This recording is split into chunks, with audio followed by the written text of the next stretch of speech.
Voilà, gloire au Seigneur. Que le nom de Jésus soit glorifié, le grand maître. Parce qu'il est plus que digne d'être glorifié. Je dis bien, plus que digne. Hein? Il faut qu'il soit célébré, le Seigneur, le glorifié. Parce que, vous savez, il n'y a pas de roi aussi grand que lui. Les rois de la terre sont minuscules, comme des fourmis. Lui, il est grand. C'est le roi des rois. Vous savez ce que ça veut dire, roi des rois? Roi des rois, Seigneur des seigneurs. Le ciel est son trône, la terre est son marchepied. Les nuages, ce sont la poussière sous ses pieds. Il est gigantesque. Amen. Et ce soir, on va parler de lui. Amen. On va parler de Jésus ce soir. C'est tellement important de parler de Jésus. Vous savez, il y a un ancien président qui a parlé de Jésus, Sarkozy. Sarkozy, il a dit, s'il y avait bien un homme que j'aimerais bien rencontrer, c'est Jésus. Parce que il a dit, c'est un homme exemplaire. Mais pour rencontrer Jésus, il faut s'humilier et se répandre. Un orgueilleux, s'il n'écrase pas son orgueil, pour un moment, enfin de pleurer sur ses péchés, sur ses fautes, et demander pardon à Dieu, il ne peut pas rencontrer Jésus. Parce que pour rencontrer Jésus, il n'y a qu'un seul moyen, ça s'appelle la repentance.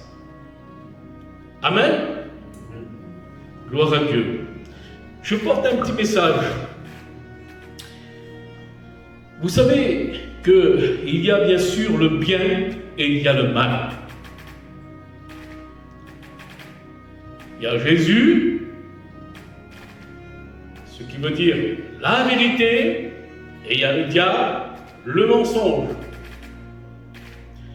À savoir que la Bible dit dans Apocalypse, chapitre 12, verset 12, « Malheur à la terre et à la mer, car le diable est descendu vers vous, animé d'une grande colère, sachant qu'il y reste peu de temps. » Malheur à la terre, il est descendu, le diable, d'une grande colère. Et laissez-moi vous dire qu'il a juré la perte de tout être humain sur la terre. Alors il est venu dans le monde, comme il est écrit ici, dans Jean 10, 10. Jean 10, 10. Le voleur ne vient que pour dérober, égorger et détruire. Mais Jésus est venu, le Fils de Dieu, a quitté sa gloire. Ce qui veut dire qu'il y a eu un dépouillement dans le ciel de gloire. Il s'est dépouillé de sa gloire.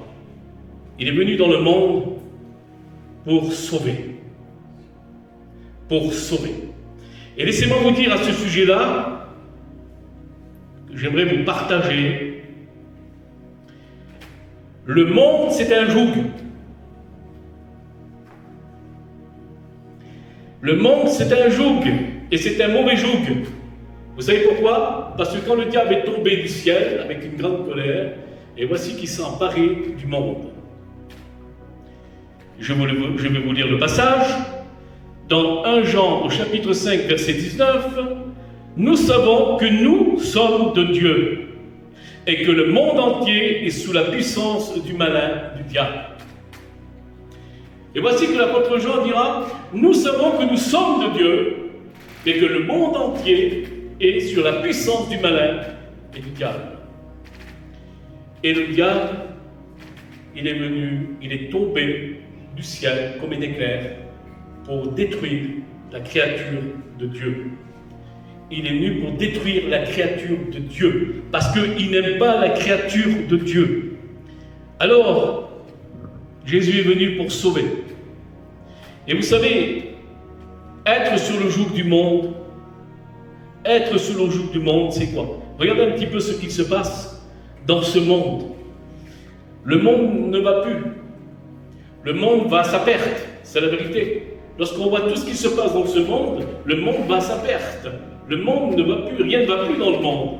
Eh bien pourquoi? Parce qu'il est sous la puissance du diable et le diable veut détruire le monde. Et vous savez comment il dit que le monde est sur la puissance du malin? Vous savez, laissez-moi vous dire une chose, monde, ça s'écrit en 5 lettres. C'est ça, je ne me trompe pas. Vous le prenez à l'envers, il y a marqué démon. Dans les 5 lettres, vous avez démon. Parce que le monde, il est sous la puissance du diable. Vous comprenez? Alors, le diable a juré la perte de tout être humain sur la terre. Et laissez-moi vous dire que les gens de ce monde, lorsqu'ils sont sur le joug de ce monde, alors qu'est-ce que le joug de ce monde? Qu'est-ce que ce monde charge l'être humain dans ce monde? Alors, vous savez comment le diable, il agit? Vous savez comment le diable agit avec la créature de Dieu?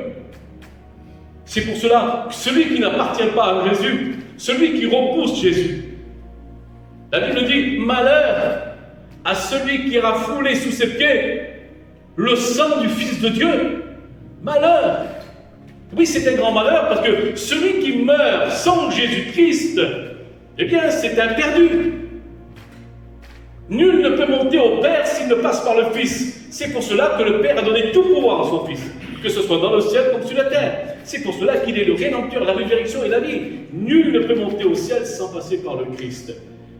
Mais malheur à celui qui aura foulé le sang de Jésus. Et laissez-moi vous dire à ce sujet-là que, comme il est dit dans la parole de Dieu, laissez-moi vous dire que dans la parole de Dieu, il est écrit dans Hébreux, au chapitre 9, verset 22, « Sans effusion de sang, il n'y a pas de pardon pour le péché. » C'est pour cela que la Seigneurie du Christ, l'agneau de Dieu, qui ôte le péché du monde, l'agneau de Dieu qui ôte le péché du monde, il fallait un sang pur, un sang saint, eh bien c'est la puissance de la Seigneurie du Christ.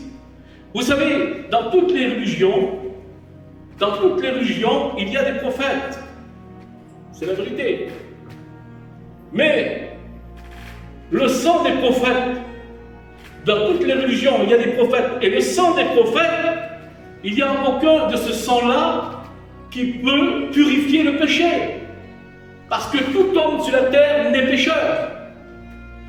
Même tout homme de Dieu, que ce soit dans l'Ancien Testament, il y a eu des grands hommes de Dieu, ils sont nés pécheurs. Est-ce que vous comprenez ça? Un seul unique, il est venu dans le monde et il a été parfait. C'est pour ça que l'évangile de Luc représente le Christ comme l'homme parfait, sans défaut, sans tache. Vous comprenez? Il est pur, et il fallait un sang pur. Eh bien, le sang de Jésus. Et à combien qu'il est important? Parce qu'il y a de la grande puissance dans le sang de Jésus. Mais laissez-moi vous dire que le monde, il charge, et je vais vous dire comment le diable travaille dans le monde. C'est lorsqu'il commence à oppresser la créature de Dieu, oppresser l'être humain, et il va commencer à le rendre triste. Après, il va commencer à l'isoler. Et lorsqu'il arrive à l'isoler, il va le faire tomber dans la dépression. Et après, il va faire des angoisses. Et après, il va commencer à avoir peur. Il aura même peur de sortir de chez lui. Tellement qu'il sera troublé et tourmenté par le diable. Ça, c'est le joug de ce monde. Et voilà comment le diable travaille dans ce monde. Mais le plus terrible, ou c'est que la plus grande stratégie du diable, c'est lorsque il pousse l'être humain au suicide. Il sait ce qu'il fait. Lorsqu'il pousse au suicide, il sait ce qu'il fait. Parce qu'il le sait, c'est l'être humain se donne la mort, et bien à partir de là, il n'y a plus de pardon pour ses péchés. Ce qui veut dire qu'à partir de là, il n'est pas sauvé. Un suicidé n'est pas sauvé. C'est que la Bible nous dit, et les Écritures nous disent, c'est pour cela que lui, il pousse au suicide. Et voilà comment il travaille le diable. Alors il charge. Et puis, à partir de là, il arrive à démolir la créature de Dieu dans ce sens-là. Mais laissez-moi vous dire aussi quelque chose d'important. Dans le monde entier, Il y a le monde entier qui n'est pas ignorant de Jésus-Christ qui s'est manifesté à la croix de Golgotha, parce que le monde entier le sait que Jésus est mort sur une croix pour les péchés du monde. Tout le monde le sait. Mais le problème dans le monde, c'est ça, c'est qu'ils veulent garder donc leur péché. Et s'ils veulent garder leur péché, et s'ils veulent garder le monde, et s'ils veulent rester dans le monde sans vouloir en sortir, eh bien c'est à partir de là que le diable détruit. Il détruit, il détruit, il détruit. C'est pour ça combien il est important, Seigneur Jésus. Vous savez, ici, nous avons donné nos vies à Jésus. Quelle vérité, Seigneur. Et voyez-vous la beauté. Un jour, on s'est repenti de nos péchés. Un jour, on s'est repenti de nos péchés. Et moi, le jour que j'ai pleuré amèrement sur mes péchés et que j'ai demandé pardon à mon Dieu, alors j'ai senti comme un poids qui s'enlevait de moi. J'ai senti que ce joug du monde-là, il s'enlevait. Pourquoi? Parce qu'à partir de là, j'ai cru dans mon cœur que j'étais totalement pardonné. Et mon Seigneur m'a pardonné. Et comme il nous a pardonné. Et lorsque Dieu pardonne, il pardonne. Quel que soit le péché. Il n'y a pas de petit, de grand péché devant Dieu. Quand Dieu a pardonné, il a pardonné.